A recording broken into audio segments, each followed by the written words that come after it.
kaleratzearen aitzakiaz antolatu duzue ekitaldi hau, baina nahi genuke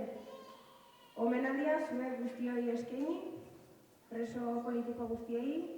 senidei, eta hori azken finean balanean egon zaretenei eskertu egin duzuen lana, eta zoriondu eta egingo duzuena, hori zuentzako guzti hau. Ni esker.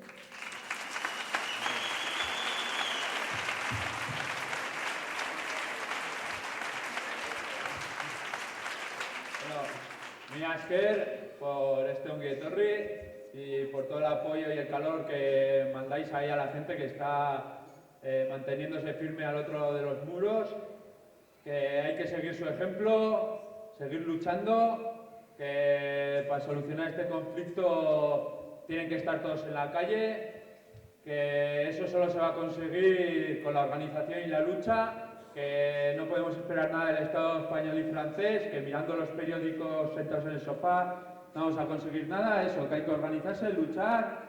que ánimo y que los tenemos que traer a todos a casa.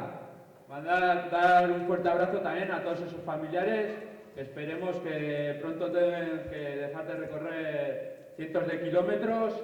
jugándose la vida, soportando las humillaciones en las cárceles, que son un ejemplo para nosotros. Y que eso, que mucho ánimo, también mandar un caluroso abrazo a toda esa gente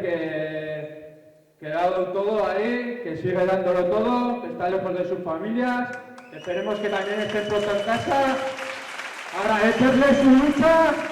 y venga, ánimo, JK y ya lo siente.